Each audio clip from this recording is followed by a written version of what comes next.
เจ้ากำนังสยวงศ์พวกเฮาแม่นักศึกษามาจากมหาวิทยาลัยสวรรณเขตภาควิชาทรัพยากรป่าไม้สาขาท่องเที่ยวแบบอนุรักษ์ธรรมชาติซึ่งในมื้อนี้พวกเฮาจะมานำเสนอเกี่ยวกับสวนหาดมุกหักซึ่งเป็นสถานที่ออกกำลังกายของชาวนครไกรสอนและสถานที่แม่นตั้งอยู่บ้านทางแห่นครไกรสอนภูมิหารแขวงสวรรณเขตซึ่งสิเป็นในนั้นเขาไปเบิ่งกันเลย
เอามาเบิ่งวัดทมิตรเลยเนาะนี่ก็คือบ้านทานหักคุมสวรรค์ซึ่งเป็นบรรพบุรุษของคนลาวอีกท่านหนึ่งซึ่งจะเป็นจังไดนั้นเอาไปหับชมกันเลย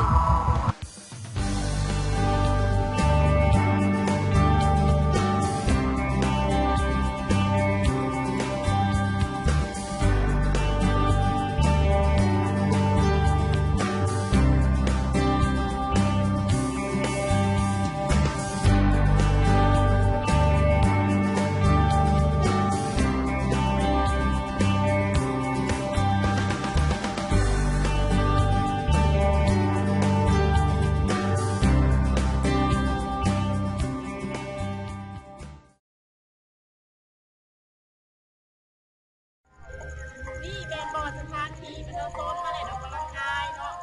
จะมีต้นไม้มีน้ำแล้วก็มีธรรมชาติสวยงามมีลมพัดแล้วก็มีคนมาหลายเวลาเมื่อยเขาก็เจ้ากันมานั่งพักผ่อนในต่างเนาะเนี่ยก็จะมีคนมาหย่างนินหรือว่าผักเจ้าในเวลาที่เมื่อยนี่มันจะมีน้ำพร้อม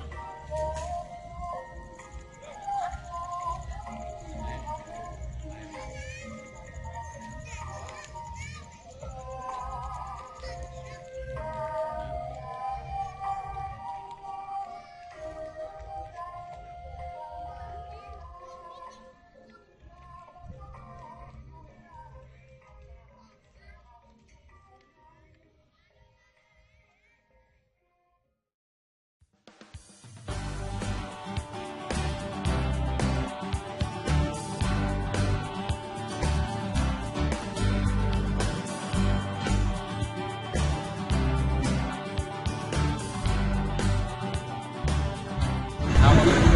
บอลที่สองก็คือบอลเต้นบอลฟิตซึ่งเต้นได้ทุกเพศทุกวัยส่วนใหญ่จะมีแต่ผู้สูงอายุและ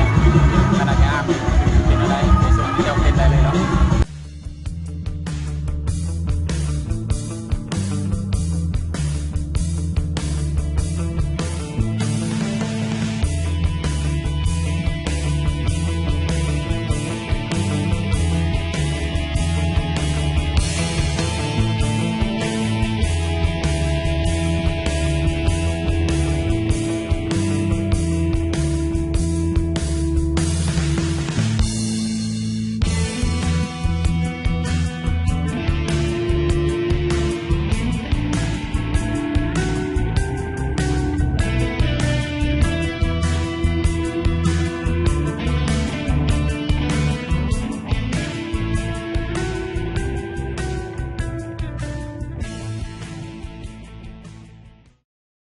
และบอลนี่ก็คือเป็นบอลจุดชมวิวเนาะ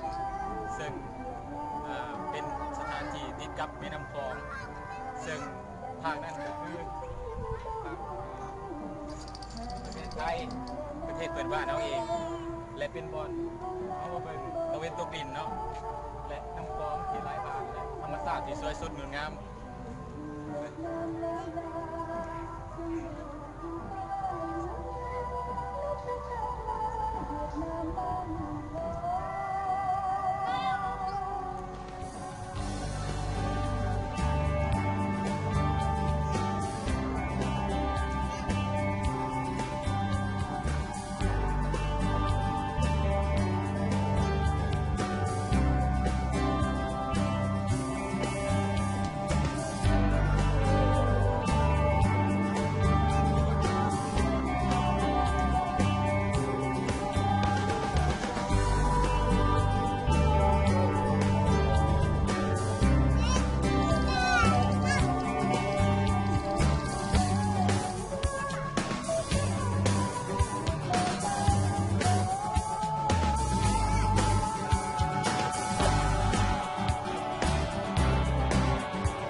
ท้ายนี้ขอขอบใจฐานผู้ชมและหมู่ครูทุกคนที่หักส้มคลิปของพวกเขา